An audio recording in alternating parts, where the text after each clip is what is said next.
that it's challenging with the way technology is pushing everything. I think that it's, people are wanting to maybe not have that person-to-person relationship. Everything's done digitally. And so I think that's tough to find. Yeah, that's exactly right. I think what we have done with our product, again, with the maintenance aspect of it, I think it creates another element for the F&I individual and the dealership to create a relationship with a consumer, especially if they have a service drive.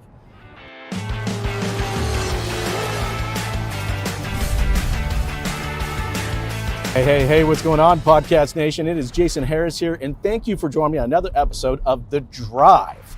I'm here in sunny Las Vegas. It's hot, but not too hot. It's warm, yeah. And I'm with the one, the only, the oh so famous, he paid me to say it. No, I'm just kidding. I got Anthony with Gold Standard Automotive. Anthony, what's up, man? How you doing? Good, how are you? Good, man. We haven't seen each other. Thanks for having me. It's been a year that we've been trying to do this. Well, we've seen each other right now through the show and stuff like that, and it's good to see you, man. And it's fun to have you back in the car. We have an open top this time, so it was hot last time, but I think it might just be just as hot now as it was last time. Nope, I agree. Well, Anthony, I appreciate you taking the time to join me. I love starting off these conversations with a little origin story because I'm just fundamentally fascinated how people get in the business, and I know you have a fun story to top it off. So let's kick it off there. Anthony, for everybody out there watching and listening, how did you get started in this crazy little world called the automotive industry? That's a great question. So I don't know how far back we can go, but we have a little bit of drive all time to the here. womb? No, I'm just Well, I was going to say. for you. But we grew up, so Brent Timpson, my dad, is of the auto industry. And kind of a backstory to him is he and my mom had pizza stores back in the day when I was a kid, and I have 4 other siblings, so there's five kids total. They had about 11 or 12 pizza franchises at one point that they had. And my dad's always been an entrepreneurial type of individual. Mm-hmm.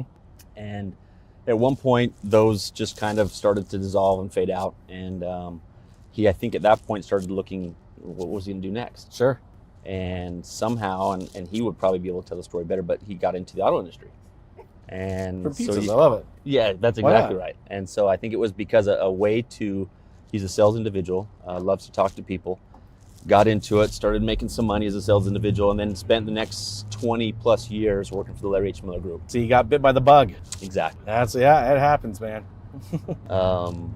So in there, he started selling, moved his way up. I think he claims, I believe, that he was a GM at one point, and I don't know if that's exactly true or not, but I hope he watches this episode. He worked at F&I, he was a sales, and he was great at sales.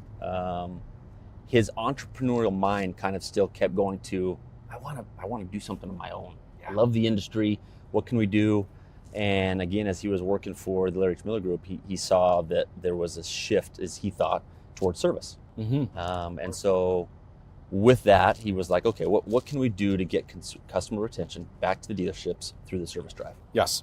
So he decided to concoct or put together some maintenance items to have a maintenance-only program. Yeah. And so in 2008, 2009, I was working construction, and he ripped me apart from there and said, hey, what are you going to be doing your whole life? Like, let's do something. And so we went out and we had this maintenance program. And locally in Utah, we decided, we set up probably about 20 or 30 dealerships. Easy to sign them up. Mm-hmm. Really hard to sell. Yeah. And it was new. I mean, They loved the idea of making oil changes, brake pads, batteries, tire rotation, like that. That's fantastic. Like, this is easy. Because I'm going to do it anyways, right? Exactly. I mean, yeah, why not? And I think the economy was also not forgiving in 2008, 2009. I'd say that time frame, yeah, man, that was a tough time to be in the business. It was tough. And so, again, signed up a bunch of stores, had no sales. The little bit of cash that he raised lasted us 2 or 3 months. Went out of business. And then at that point, he just, again, this can work. As a consumer, as a customer, why would this not work? As a dealership offering it to a consumer or a customer, why would they not buy this? So in 2011, he went through several people leading up to 2011 of trying to find more investment money, mm-hmm. Which was probably a blessing because he created or went out and sought different TPAs. Sure. Put together a limited powertrain vehicle service contract, mm-hmm. And then paired it with the maintenance that he had as his brainchild. And so It's a good combo. 2012, yeah. I mean, great combo. It was fantastic. And in 2011, my sister, she started back with him as customer service and claims adjuster. Okay. Doesn't know anything about the industry. She was self-taught, mechanically, everything else. So man, this thing is really a family affair. 100%. And we all learned, and which has been really a blessing to like start from the ground, but just start with grind and know that we can do this with a great product for a consumer. Yeah. So she started answering the phones, which were very few and far between. My dad approached me again and said, okay, we need to expand. I need some more boots on the ground. Let's do this again. And of course, having my wife's going, this didn't work well the first time. But it's that tenacity, and that's what I think, dude, that's automotive. Like, that is just automotive in itself. And props to your pops for, wanting to make it a family thing. Dude, I tried one time working with my dad. I remember pulling off the highway and kicking him out of the car one time. Oh. And then my mom called me and said, where's your dad? I said, I don't know, somewhere on the 404. And that was the one and only time.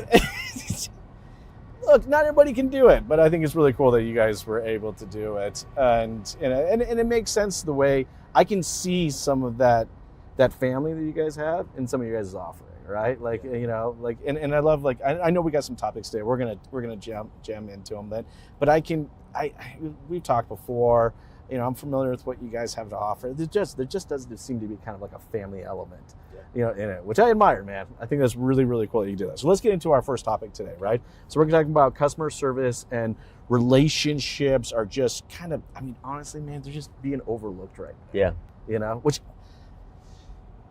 look, I think for majority of the people out there watching this right now, because they're watching this, you guys are probably actually doing a good job. But I would agree 100% that the majority of the industry right now really struggles in this space, and I'd love to get your thoughts on it. Yeah, no, I could agree with that. I think that it's challenging with the way technology is pushing everything. I think that it's, people are wanting to maybe not have that person-to-person relationship. Everything's done digitally, and so I think that's tough to find. Yeah, that's exactly right. I think what we have done with our product, again, with the maintenance aspect of it, I think it creates another element for the F&I individual and the dealership to create a relationship with a consumer, especially if they have a service drive. Well, you know what? I want to go, because we do talk about the relationship a lot. By the way, I love finding rabbit holes. I'll totally chase a rabbit hole. Okay, deal. Right? So, I think, for everybody out there watching and listening, I know you guys have been to these conferences or you've watched other podcasts, relationship. Let's just really just get down to the nuts and bolts. What is the byproduct of a relationship? Loyalty. Yeah. Right? Not retention, all right? Actual loyalty. Right. And, I think any good business operator out there, regardless of the vertical you're in, that should always be a number one priority. Yeah. Do you agree? I totally agree. And I think sometimes we get patient as people, and the loyalty can take time, and to build a relationship takes time. But I think that, when you manifest that and you put that and do that, I think that you do create loyal customers. Yes. And there's more to it. I also feel the rabbit hole. Like sometimes I go off on tangents. I apologize. I do it all the time. I do. I feel like that it's more rewarding when you create that relationship. It is. Transactional is nice, monetarily, everything that's fantastic, but the rewarding aspect of having that customer that that is not just based off of monetary, that is, I think, what is our industry. Well, it's considerably more satisfying. Guys, let me kind of put this into kind of a story format, right? Like, when a customer is loyal to your business, what is that? What are they really saying to you, right? They're saying they trust you. Yeah. All right. And I got to be honest with you. I've been a service director. I've been a service supervisor, writer, right? Like I've been in those shoes. I've been the F&I manager. I've done all kinds of stuff, right? When someone just says, "Here's the keys, I trust you," okay, it's the best damn feeling ever. Yeah. And it should be our objective, right? Like, I don't want to sell anything to anybody. Yeah, does that sound weird? Does that sound weird coming from a salesperson? Like, I don't actually want to sell, because I've been sold stuff before. Yeah. Like, you've probably been sold. Does it feel good? like to be sold, right? No, it doesn't, right? But when I walk away, going, man, I feel good about that. Yeah. I trust, the information they gave me, the what they offer, and like, all right, man, I'm gonna go back there. Like, it's like your brain almost kind of shuts off the fact that you need to go find somebody else to help you with this, right? You got a guy. It's your guy or girl, whatever, right? Yeah. Like, yeah, it's a good feeling. Well, and again, from our aspect, we work a lot, and we talked with independents. Yeah. That, I mean, a franchise is, maybe different than an independent space where that's where someone lives. That's right. And so again, the loyalty aspect of like, I want to go back to XYZ Auto Sales. Yeah, loyalty could be geo-based, it could be location-based, it could be a product-based. So it could be like, I'm just loyal to Ford, so I'm going to buy a Ford, right? Right. You don't get that in the independent world, which I love, actually, to be honest with you. Because what are you saying when you're loyal and you come back as a repeat customer? What are you saying? I'm loyal to you. I believe in you. I believe in your product and what you did for me the previous time. Exactly. Now, I think a lot of that breaks down. Like here, when I think about kind of the sales journey, right? And here's the thing that, we all know about the sales journey. It is made and broken from little things, right? It's a little things that make and break, all right, a customer's experience, right? It can just demolish it, right? And I hate to say it, but when we kind of typically get into the F&I, okay, I'm gonna tell you a story. Yeah, you know me, I like finding rabbit holes. Okay. Guys, this is the conversation, all right? This is how it's gonna go down. Okay, so recently bought a truck, right? Chevy Silverado, Trail Boss. Love the truck. Just in love with it, right? Bought it used. And I go to the dealership with the salesperson, and you know what? So far, the experience have been great, right? They let me really kind of do the transaction the way I wanted to do it, even though I'm sure I checked off the boxes they needed. A lot of our communication, almost 90% of our communication was over text, because you can't call me or email me. I'm just too damn busy. Just text me and I'll get back to you, right? So we did a lot of that. It was great. We did. And then I'm there and I come to kind of like finish it. So we finish out the sales side, and the salesperson looks at me and goes, hey, no problem. All you got to do now is go to the box. And almost when he said it, like he wanted to like reach back out and like pull those words. Why the hell do we call it the box? It's like the dumbest word in the world. And well, it's usually that, I mean, and again, maybe they're not anymore, but it's created as a box where you can't see No into windows, it. You don't know what's happening, nothing. what's going on in there. And so, yeah, that's a great question. One that you have been in the industry a lot longer than me in terms of, and owning dealerships. Why was it nicknamed? I don't know. But I mean, I just think that, I think that's fundamentally where we are wrong right now. Like, it's like we're still treating it as this box, and so this is where the experience, obviously my great sales experience or purchase experience up to this point was going great until this, right? And there was a lot of other unfortunate. I was in queue with like 5 other people. I had to wait 3 hours to talk to this person, right? I'm just like, God, guys, like this is why nobody enjoys doing this, right? So this kind of leads me to kind of my next topic, right? Because I wanted to kind of talk about the confusion around, F&I, Centennial and compliance expectations, right? Because I mean, we could talk about, the people in the process and the sales aspect of it. I don't think we talk enough about this specifically, the compliance expectations, right? Yeah. The game is changing. Yeah. Lenders are changing, and again, we're a smaller company. Mm-hmm.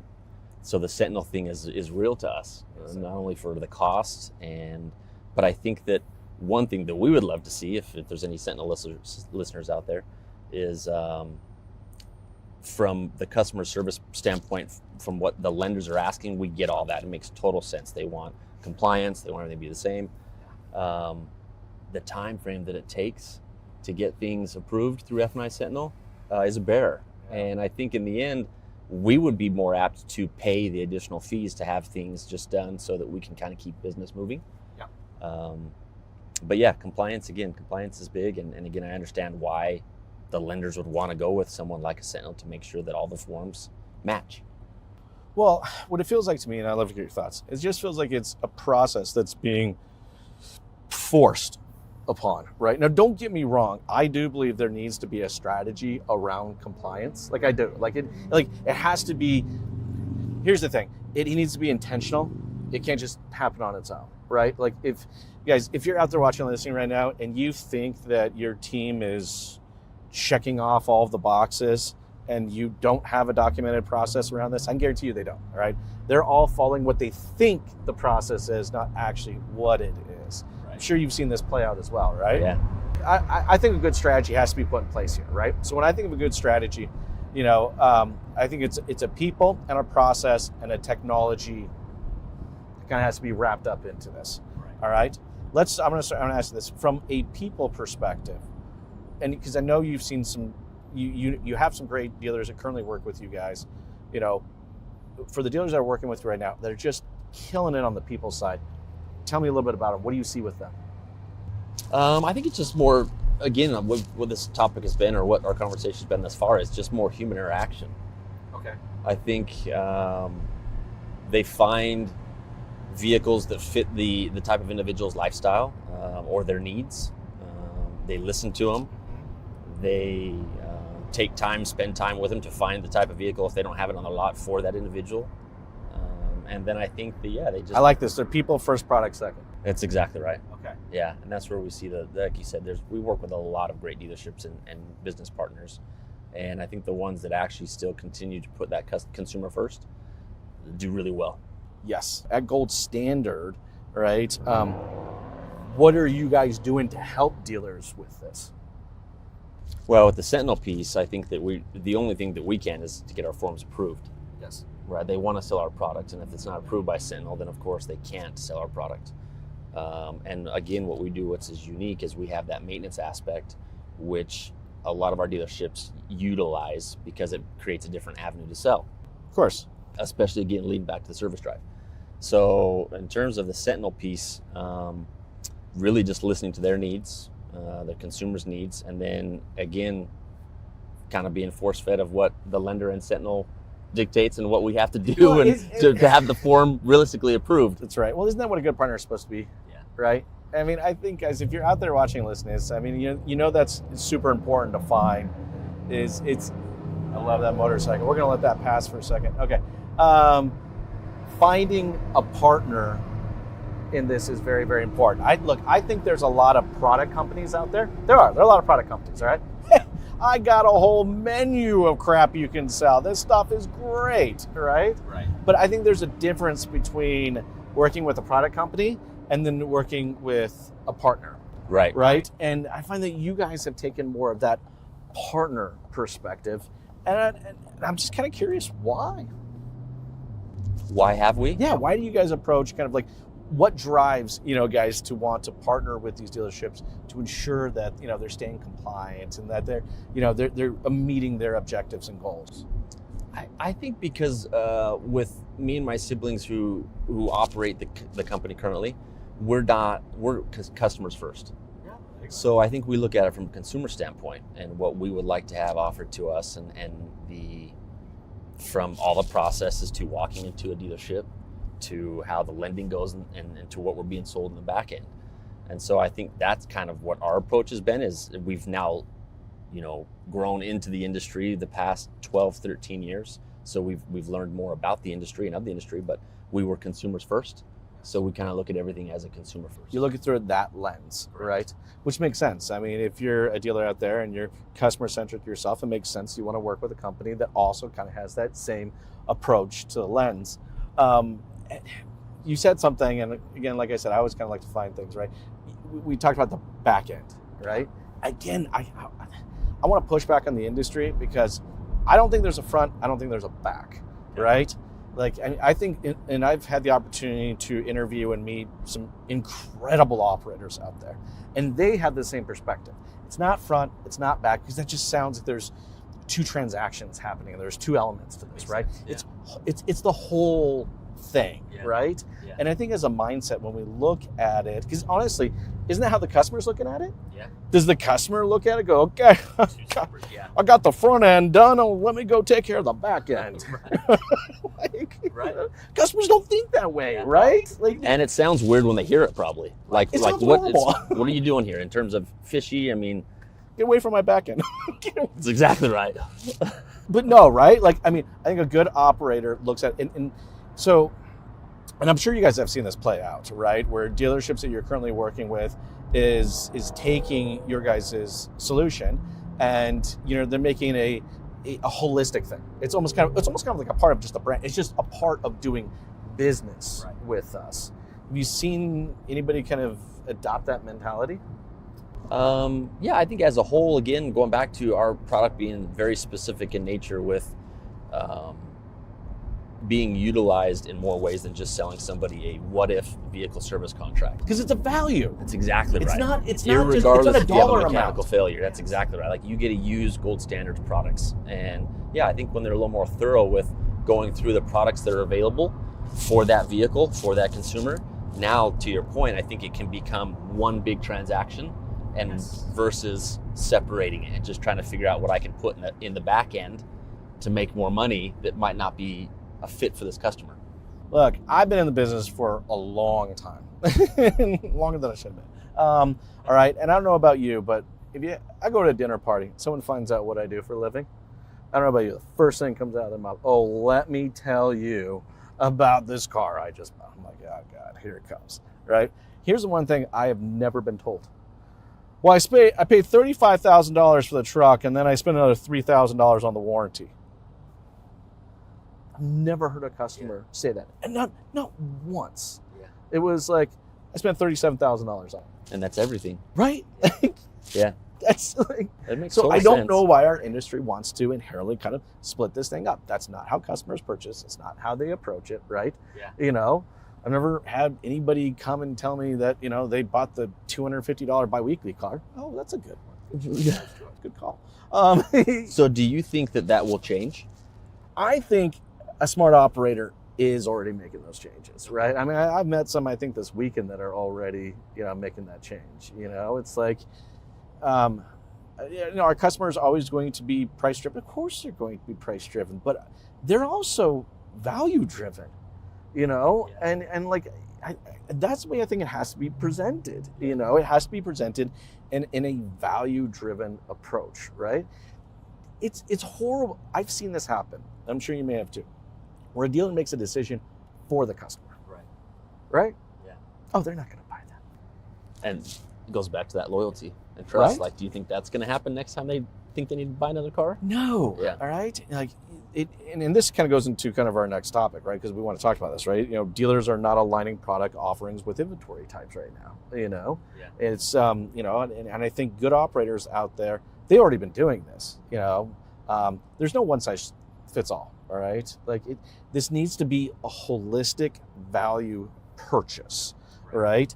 And to your point, we talked a little bit earlier, right? Like that goes into having to have a relationship with that customer. Conversations, find out what they're looking for, what their needs are, past experiences.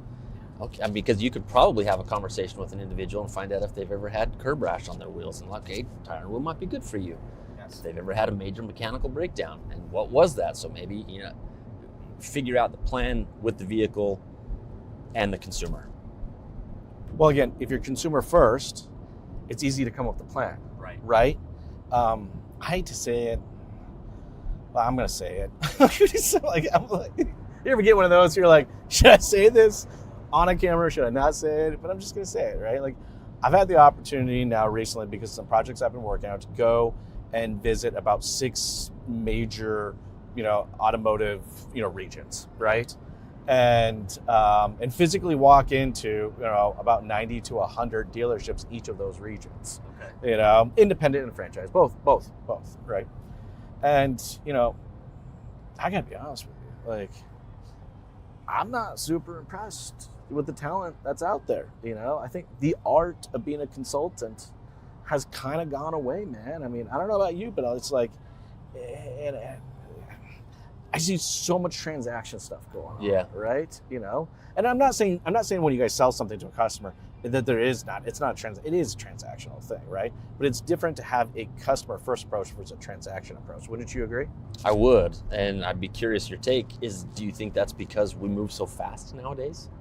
Like that we're taught to be sped up with everything because, going back to a good operation person or not, like there's 5 more other people waiting. I need you to wrap this up to move on to the next, versus taking the time, breaking down the walls, building the trust, building the loyalty. So is it we're just moving too fast? I think so. I think definitely for some people, and you've heard people talking about this. Even let's get back to basics. I don't know if I don't know if I like that term, but there is some truth in that term. Yeah. Is it necessary to get back to basics, or is let's just get back to the customer? Yeah. You know what I mean? Which is 101. It is, and there's a little bit of 101. And what is a business's objective, right? Yes, we move metal, all right, but so I remember I had a mentor, when I opened my first dealership, and he says kind of something silly to me, and I thought it was kind of funny. He's like, Jason, you need to focus on selling 5,000 cars. I'm like, well, Bob, I hope I sell more than 5,000 cars, through my time of ownership. He goes, no. If you really think about it, you need to sell 5,000 cars, all right? And you need to make those people loyal as shit, all right? Because you will not have to spend much in marketing. You're not going to have to spend much in acquisition, all right? It's just like, your objective should be to eventually move this amount of metal, but in the process of creating loyal customers, right? And I'm thinking about and then this is going back to what we're talking about, of aligning products, and offerings with the inventory type. That's just another customer-centric approach. But I'm sure you have some examples. Play that out. How does a dealer do that? Or at least how they should properly do it. Yeah. Aligning is not just the product that makes the most amount of money to you. Let's just say that. Yeah. I think that what we've continued to talk about is it the long game or the short game? If it's the long game, then I think, the idea is going back to the consumer, having discussions, whether it's via text, via phone call, via email, however that might be, but not trying to force feed them the vehicle that maybe they're not looking for, but maybe you have something that you just need to offload from your lot. But no, I think you're 100% right. Knowing your audience, I think, is one of the most important things right now. Right. In the way that you price your vehicles, the way that you acquire your vehicles, all right, and the way that you ultimately manage and oversee your inventory, right? I know people from an inventory perspective that have a customer-first approach to it, right? Yeah. I had a guy that worked for me who ultimately kind of taught me this, right? There was a reason why we carried 52 minivans in our lot.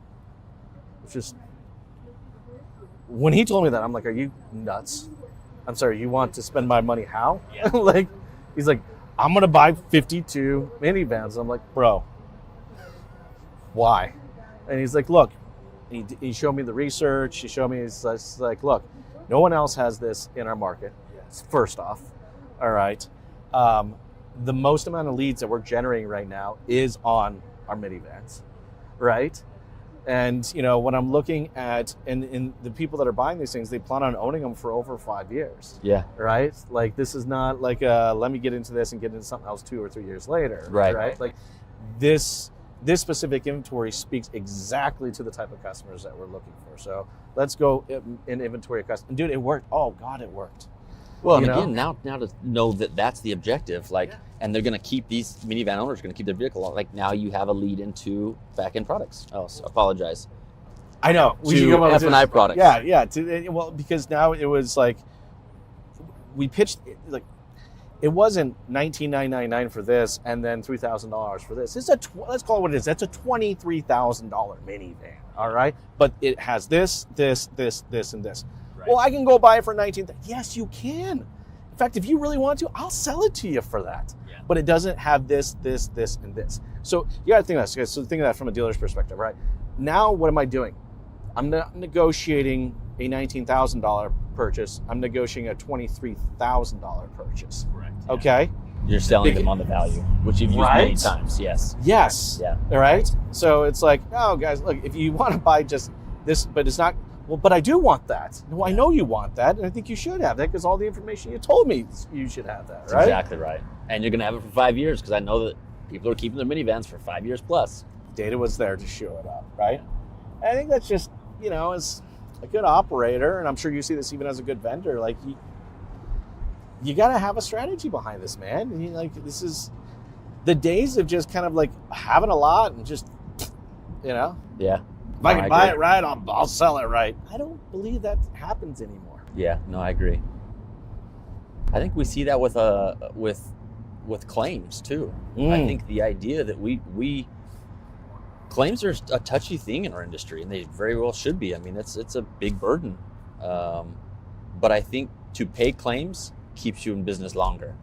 And I think sometimes people don't understand that, like, you may or may not want to pay claims, but we know that's been a huge success for us, is understanding that we have premiums, and the premiums are meant to be used. Yes. And if that means that we can keep people in their vehicle longer and build loyal customers, which would be our dealerships Of course. and our agent partners, we're going to pay the damn claim. Yes. So, but yeah, and that was kind of, I don't know. No, I like the fact that, like, because let's talk a little bit about claims, right? Because and this is my marketing brain kicking in, right? Like, I think dealers look at claims as kind of like a bad review on Google. Like, Right. all right, I'll deal with it. But I'm going to tell you right now, and maybe I'm weird, but I actually think a lot of people do this, all right, is that when I go online to read reviews about a company, I read the good reviews and I read the bad reviews. And I'm not reading the bad reviews for the same reason I think most people think of. I'm reading the bad reviews because I want to see how the company replies to the bad review. 100%. Do you know what I mean? Yeah. Because I get it. There's some whack jobs out there. You can't please everybody. You're not going to please That's everyone. exactly right. But I love watching how a company will respond to that. Yeah. And I think, and I love the fact you brought up claims, because again, I think it's a mindset shift, right? Like, if you're going to be customer centric, then like, look at that claim as an opportunity. 100%. Right? Yeah. In fact, I wish, how badass, I'm just going to throw this out there. How badass would it be when you walked into a dealer partner of yours, right? And they had a wall, right? Normally, like how we have a wall of like pictures of like people who bought cars. No, I want a wall of people who've gotten claims. Yeah, paid claims. No, I totally agree. Right? Because again, you're buying a used car, and I'm sure the sales individual is telling you how that car's been reconditioned. This is great. Of course. But the reality is it's got a lot of miles. Yeah. So yeah, look at the wall, and we partner with a company that pays claims. And that's, again, building that loyalty, that value, that trust. But yeah, Dude, I think we need to start this thing. You're out there watching, listeners. We're doing this right now. By the way, this is the fun thing about doing these drives and stuff, is that we have a loose idea of what we're going to talk about, but we will find cool stuff to talk about. I think we should start a movement. I want to see claim walls. That's what I want to see. I agree. That'd be awesome. Because I think, again, people already assume, especially when you read the bad reviews, that no warranty company pays claims. Dude, I'm having a light bulb moment. I'm sure you guys out there watching and listening right now, you're having a light bulb moment as well. How awesome, all right, when, you go from the sales side, you're going to walk over to the F&I manager. But before we get over there, let me just show you our claims wall. You see Mrs. Smith here? She's my girl, all right? Right. Like, she's good. Right. Let me tell you what happened there. Well, and new claims. Right? Because, yeah, you should probably have a filing cabinet right underneath the wall of all the old claims, but Yeah. we're going to keep them within the last 30, 60 days so you can see all the new stuff. And then if you want, we can go back. How many years would you like to go back? Dude, if it was me right now, that's how I'd be selling products. Yeah. I'm not going to here's the thing. I can tell you all day long about the feature and benefits of blah, blah, blah, blah, blah product and all this stuff is going to, but you know what? How about I don't? All right. Let me show you the claims in the last month or 90 days or whatever, right? And I'm just going to bring out this Nova. I'm just going to flip through. See this one? I know that person. That's being a customer. Because that's what it goes back to my kind of Google review thing. That's what we want to see, right? We want to be transparent. You want to create loyalty, all right? Then you need to connect someone at a human level. And connecting with someone at a human level requires honesty. Yep. These are used cars. They're not all perfect. Like, come on. And we see it all the time. I know dealerships are doing a great job reconditioning vehicles. But again, some of them can be ticking time bombs. You just don't ever know when you're going to have something happen. We just barely bought my 16-year-old. Just turned 16. We just got her a new vehicle. And within 30 days, needs a new motor. Had miles on it. But again, it's one of those things where it was great. Dealership we had no idea that engine or that motor was going to go out. And within 30 days it did. And so, yes, to your point, it's you have no idea. It's a used vehicle. build the trust, build the loyalty, show the people that when you are getting something with your vehicle, they're actually going to stand by it. Social proof. It's one thing to say, it's a whole nother thing to actually go ahead and just like show it, right? And look, guys, look, this happens to all of us. Anthony, it happened to you. I happened to me, man. Me and my wife, about 4 years ago, we bought a Nissan Armada. Yeah, we bought it used. All right. With the intention of, keeping it for $10,000 transmission. All right. Thinking back, I'm like, that was kind of stupid. Why didn't I get anything on that, right? Like, I know, and actually, the funny things, and I thought back to myself, I'm like, why didn't? Because, they never offered it. It was never communicated to me. Yeah. That's Like, always a head scratcher. That's a head, I'm like, shit, I probably would have bought that. I mean, I know better. I'm in the industry. Yeah. Like, I know these cars ain't perfect. Right. I know there's possibility of crap happening. Anyways. Yeah, that could probably be a whole nother topic there. A whole podcast just in itself, right? Yeah, in terms of offering or not offering. To offer or not to offer. Exactly. There we go. Look, guys, I know we're getting towards the tail end of our conversation, and, Anthony, I love jamming with you. It's always fun, man. But I think for everybody out there watching and listening around, what we're really talking about here is just be a human. Put yourself in that customer's shoes. Definitely don't be treating this as a front end and back end thing, because no customer has ever purchased anything as a front end and back end. Like they don't think that way. They don't communicate that way. Anthony, for everybody out there watching and listening who would maybe love to connect with you, even continue some part of our conversation today, because I'm sure we didn't cover everything. What's the best way to connect with you? Email. So it'd just be A Timpson at goldstandardautomotive.com.